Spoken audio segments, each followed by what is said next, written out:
I am. Good evening. Welcome to the Tuesday, April 26th regular meeting of the Clay Township Board. We'll call the meeting to order at 6:02 p.m. Mary, would you lead us in the pledge, please? Pledge allegiance to the flag of the United States of America and to the republic for which it stands, one nation, under God, indivisible, with liberty and justice for all.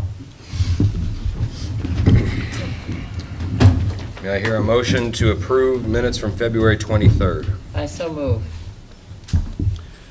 And I second. All those in favor? Aye. Carries. Public comments. Cheryl Cooper with Fifth Third Bank. As she comes up, Cheryl's with Fifth Third Bank, and our last meeting, we wanted somebody from Fifth Third that deals with our investments and stuff, and that's why I've asked Cheryl to come. And Carl's in Florida, so. Well, that's where our investments are going. Yeah, right. Hopefully not. So sincerely, I am here to answer your questions. So- I am fully prepared, to thank you for your business, and we've appreciated the relationship that we have with the Township trustees. And please let me know what you'd like to know. Well, I don't have the investment sheet from. They don't have the investment sheet, so if you want to give them, But our concern last year, or last meeting was, and this isn't a reflection, I don't think, of Fifth Third, it's probably just the market in general, but maybe you can educate us, I did better in fifth grade picking investments than it seems our investments are doing at the township level. At like 0.01% increase. I'm wondering why, and I know you're bound by laws, but I think with the amount of money we have in, it seems like, I know we need to do something. I know that, I base my personal investments, I can guarantee a rate better than less than 1%. So Yes. How come? You follow the standards of the Indiana State Board of Accounts. The Indiana State Board of Accounts does not allow any equities. It allows only government-secured investments with maturities of 24 months or less. And so the limitations, when people say, I could do better in the market, yes, you could, because you're not in the market. The limitations placed on you by the State Board of Accounts is really what dictates the returns.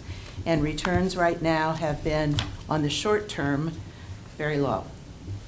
There are two opportunities that have been provided by the State Board of Accounts to increase the yield if the council should choose.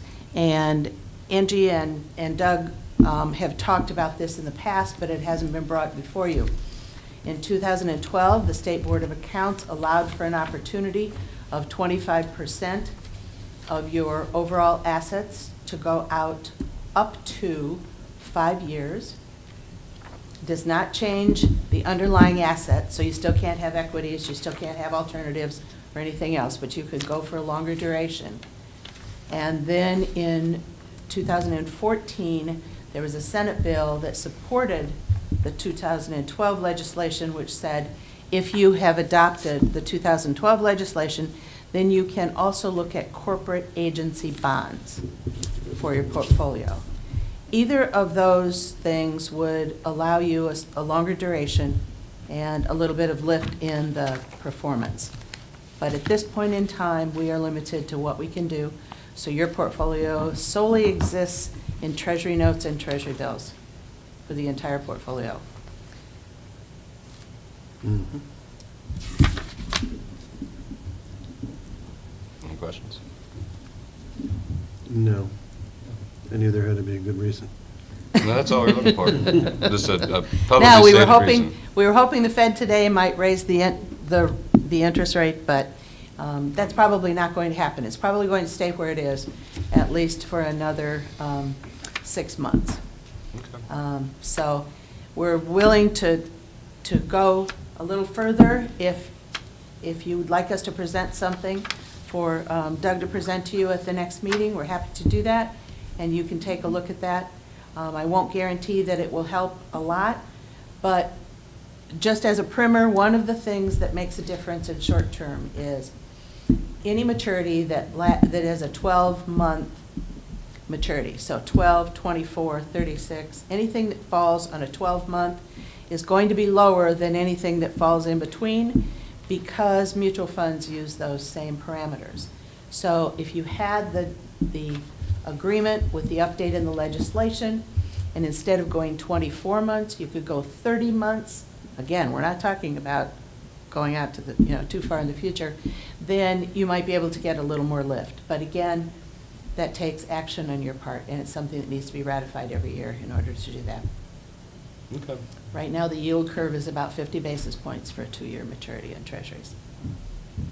What could it be at 30 months? Well, I know it's, it's hard to predict. yeah, probably, maybe 75, maybe 80. That's the whole thing, and it's also very marketable. So we keep cash for the cash flows that you need for all your different accounts, because we do sub-accounting for the different accounts that you have, so that there's always funds available when you have to make bond payments and all of those things. So that all affects the overall performance also. You said that you could give something to Doug for our next meeting. Would that be Absolutely. possible? Absolutely, I be think that happy would to be do that. great. Well, I'm just looking at, in March,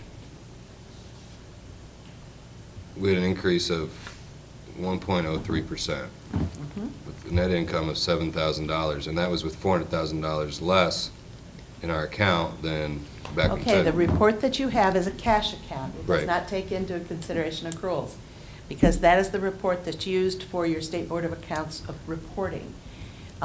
Your actual performance was quite a bit higher than that because of accruals, but you can't book that. You can only book cash, which is why we do that report, because the actual trust account reporting that we provide is done on accruals. So I can tell you what.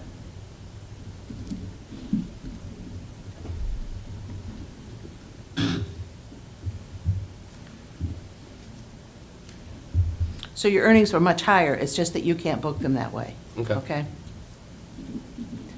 Well, thank you, and I didn't want you to feel like Fifth Third or you or Carl under the gun. We just wanted No, an you're- explanation as to why it just looks, on the Absolutely. surface, looks so bad. Absolutely. And we wish we could do more. And if we change the, this is something we've all been trying to talk to the state board about. But preservation of capital, you have to be stewards of this money. And so there isn't a lot of wiggle room. Right, very low risk. Very low risk. Absolutely no risk is what it is. No risk tolerance at all. So, Right, because it's not our money. right. Thank you, Cheryl. You're welcome. Thanks very One much. question, Cheryl. Sure.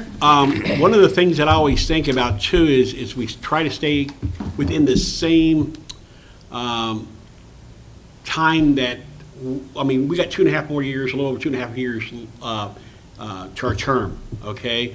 I don't want to go beyond that because I don't want a penalty to come back if the next board and the next trustee has to pull that out or doesn't. So I'm really a little concerned on the penalty that we might have. Can you say anything about that? Right, the design of this account is a liquidity account. There isn't anything in this account that is not marketable.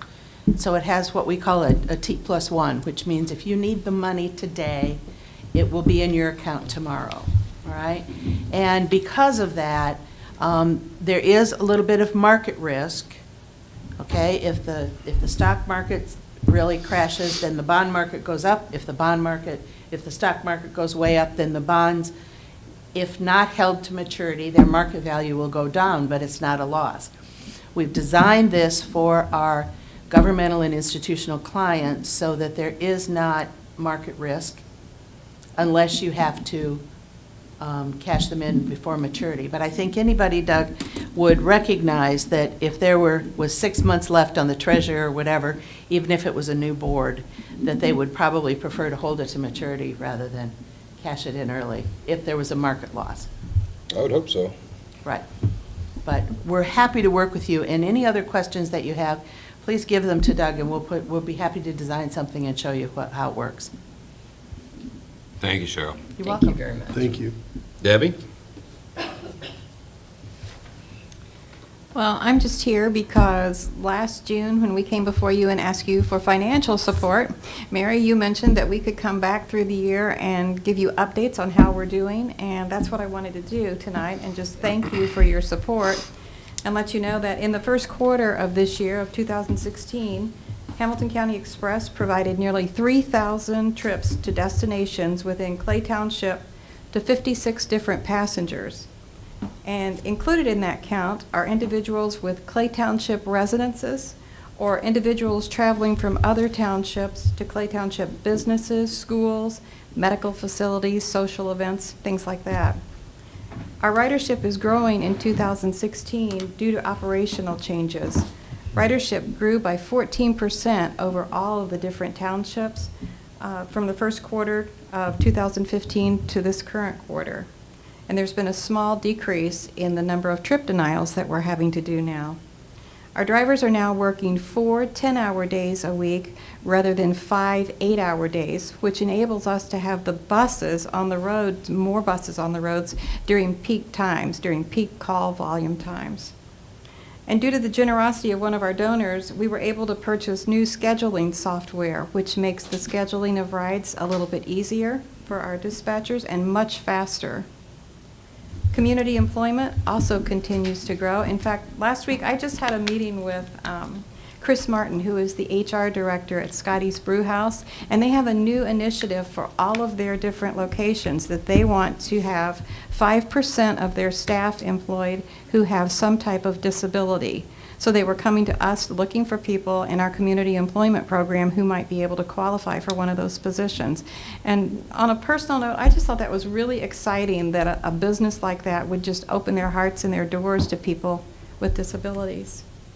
Our work experience program, where clients are working at Janus doing piecework, is also on the rise, due in part to a location here in Carmel, a Carmel-based candle company called Linnaeus Lights.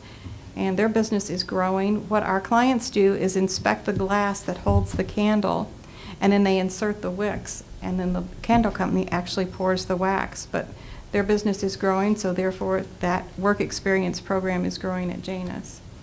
And as you know, we empower our clients to develop to their fullest potential. And as they learn skills that enhance their abilities, that benefits all of us, the clients and our community. And when that happens, everybody is happier and is beneficial from that. And I just want to thank you for your support tonight and just let you know that we appreciate you. Thank you very much for the breakfast, too, that you recently had. It was very interesting. I've been there the last couple years and met some of the people that were going up to speak, and they have quite a story to tell. Yeah, they really do. Thank you. Thank you. Thank you, Debbie. Ms. Holman. Good evening. This isn't going to be a terribly formal presentation, but I wanted to update you. This is a big microphone. I wanted to update you on some new legislation that went through this year as it relates to transit and local funding for transit. And also, and I wanted to make sure you were aware of the legislation in case constituents would approach you. I didn't want you to be caught blindsided. My name's Christine Altman. I'm a Hamilton County Commissioner. I'm also a member of the Central Indiana Regional Transportation Authority, which is the regional transit entity for Central Indiana. We have been working on legislation which actually passed 2 years ago that allowed for local funding of transit. It doesn't create new taxing authority. It just allows that existing tax that's unutilized in a LOIT, or a local option income tax, be dedicated for transit purposes in the event that entities first decide to use that money or that taxing authority, and in the event that the voters pass it through with a referendum. Okay, so I like that concept because we as elected officials may think that we're doing good planning and doing what our folks want to have happen, but have that seal of the voter on top of it, I think gives us guidance on how we invest dollars. So the statute under which townships can call a referendum, the way maybe an overall background, certain counties in central Indiana were granted the ability to dedicate this type of funding and utilize the taxes, okay? Recognizing that especially the collar counties, how they're compromised or composed in terms of population, not all areas of counties would receive equitable benefits for that tax. So what they did is they allowed townships to go independently as long as they are contiguous with an entity that has adopted this special use tax, okay? Hamilton County is one of those counties, and the change in legislation this year was, or the prior legislation, you had to wait for a county to first trip the trigger, go through a referenda, and be successful. And then you as a township could elect to connect to that adopting county, i.e. Marion in your situation, to call for the question, adopt the ordinance that would allow the tax to be used, and then put that question of do people want to invest in transit by adopting up to 0.25% for this dedicated use. And then it would go on the ballot in the November election in a general election year. So that's basically every 2 years because municipal elections would not be allowed, okay? The change in legislation this year is to allow townships to go concurrently with a county that wants to adopt.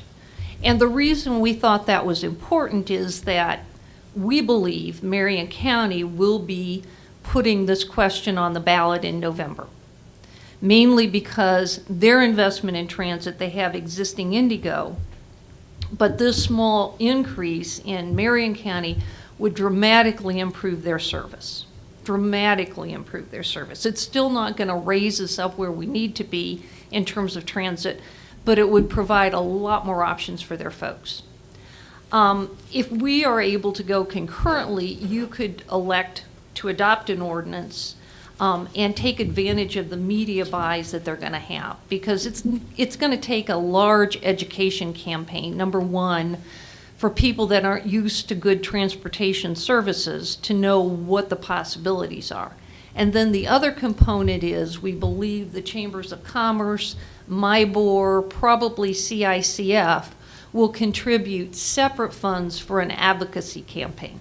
Because one of the rules is, as elected officials, we can continue to advocate, but staff cannot. There's a dramatic line drawn in the sand to make sure that it's not a rigged system, so to speak, in terms of trying to push a referendum. So that probably is going to pass in Marion County in May. And so that's why I wanted to come before you to let you know this is an opportunity should you choose to elect to do this.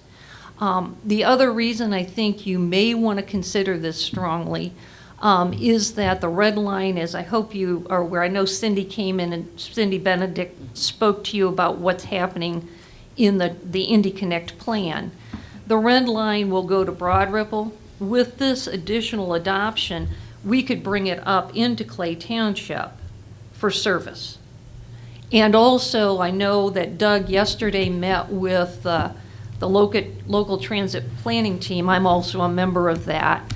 But the trustees sat down with the planners at the MPO to look at how do we tweak it? Because when the last meeting we had, we kind of looked at it and said, we don't think that's going to meet what we need. And quite honestly, I don't think it's one that we would want to try to sell at this time. So we're working on it to make it more meaningful if Marion County and Clay Township put it on the referenda and it was successful. The other reason I know that of things coming up is the township to the North Washington Township. The red line could potentially extend on into Washington Township, and I know the city supports that also. So we'll probably be putting that before their township board for consideration also. But you would have to first put it on for them to jump on. It's kind of a continuous line because regional transit obviously can't have big gaps in the middle. Okay? And I gave you an outline with probably more details than you wanted to see about how you might do this for council. The appropriate statute is IC 825-6. If you wanted to review that, I'm sure you've looked at it. Brian Bosma was instrumental in helping with this. I also gave you what Marion County will be using as part of their education process. And it's just an interesting piece. It gives you some stats about employment and the value and how they're basing their system. Obviously, it doesn't have anything to do with what we would be doing up here, but it's interesting information. And I wanted, again, for you to be aware of what was going on should you have questions.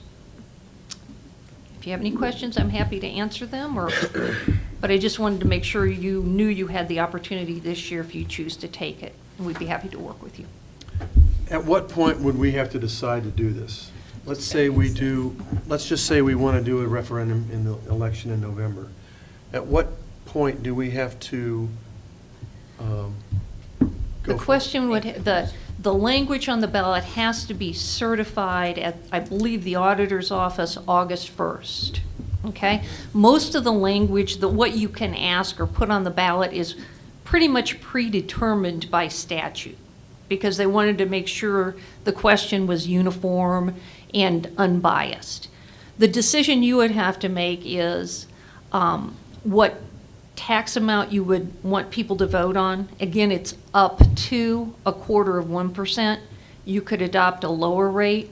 And I think when we come up with it, we're meeting tomorrow to try to finalize. And then Cindy and her group will be back here at the next meeting, our next meeting, in the end of May. Okay? So you'll have, and we'll have a lot more information at that time too. Right. Okay, this is maybe a naive question. Let's say we do this and we raise taxes to support the initiative. Mm-hmm. The money that we raise in this township, does it go to support our particular infrastructure, or does it go into the general pot for the entire program? The way the legislation has been structured is that it is site-specific. I guess that's the easiest way for me to explain it. Okay. And the hardest problem in this whole regional concept, to be honest with you, has been an overall governance agreement if we were to do a regional system.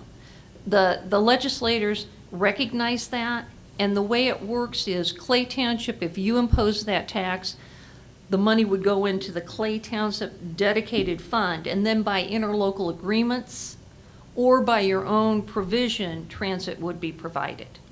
Okay, so most probably, if you want to extend the red line, you would negotiate with Marion County as to the terms of the operation and capital cost of that line, and then also with a transit provider if you wanted to do local service. Mm-hmm. And that's where CERTA would be, I think, helpful if you chose to accept the help, is we have on staff people that know transit because we do provisional services. At one time, before we lost the funding, we were able to do the express buses. We've got new demonstration grants that are going into Plainfield.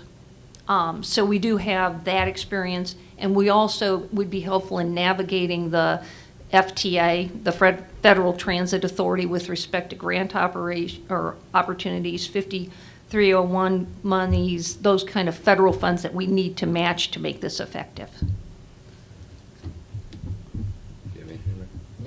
One more. So we adopt we put the referendum on the ballot. Let's hope that it is accepted. We start raising money. Is that a automatic renewal year after year, or is it at one time? Do we have to continue to offer it, or is it a tax forever? It's a tax forever. I believe you could rescind it, but it would not be an automatic. You would have to keep it's kind of like the county option. It is county option income tax. Once you adopt it, it stays on the books, but you do have the ability to adjust it. You just can't go up.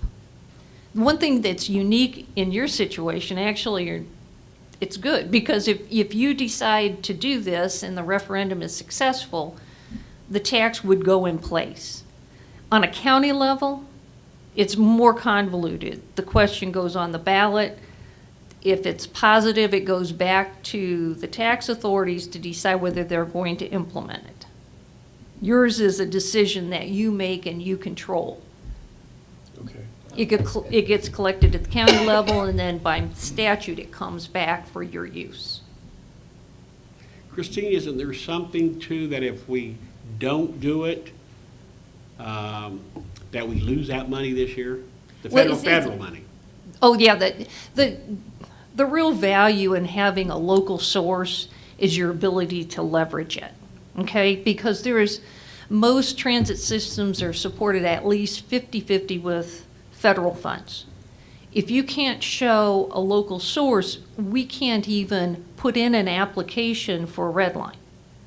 You have to have that in place, either a commitment from the township that you would fund it out of existing revenues, which you could, or having this referendum come through. So that first you have to have that money or that local share in place before you can even apply.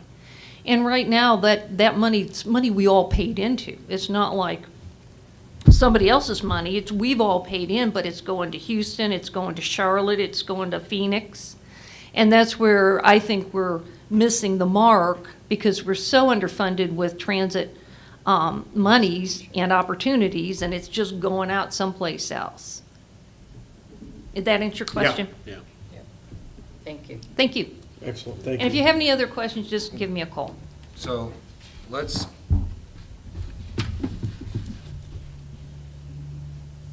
assuming this worked out, I guess, can you re-explain, let's say it's passed, Mhm. and we start collecting the tax, and we have this additional revenue, which we hold? Mhm. Okay, we hold. And Well, then- you direct. I don't want to say you hold, because I'm not for sure, but it's a dedicated fund that you control. Okay. And then everything goes smoothly in a year or two, or however long it takes. And then all of a sudden, hey, we're gonna do it. Then do we funnel that money through CERTA? I mean, where does, You would be in total control by an agreement, either with not- a direct service provider, or we would be happy to, in fact, we had a whole retreat today to discuss what we want to be once we get these plans implemented. And with political will in place, we would be willing to be a regional transit provider if we can get past some of the hurdles that are more political and it's quite honestly political, where you have your stovepipes of revenue and your control issues. But probably the best we could do, or the best service we'd provide right now, is to provide, the RFPs for a provider to come through and contract for a specific service. And that's what I think we would suggest you do, is do contract service instead of layering on. You would have the opportunity, if you wanted to hire your own transit personnel to run the system, which we don't believe would be terribly efficient given the revenues we're talking about. Or you could hire a Miller bus service that does a lot of our runs to do the regional work, or your local service. Most probably the red line will be initially run by Indigo. I mean, that's the plan. They have everybody in place. to make them, I guess what I'm confused with, number one, I don't believe the township has the capacity to design, to construct, and to operate a transit system. I would concur. And I don't mean that as a slam against any of us, I just don't think that's. It's very That's not what- specialized. That's not what we're in the business That's to right. do.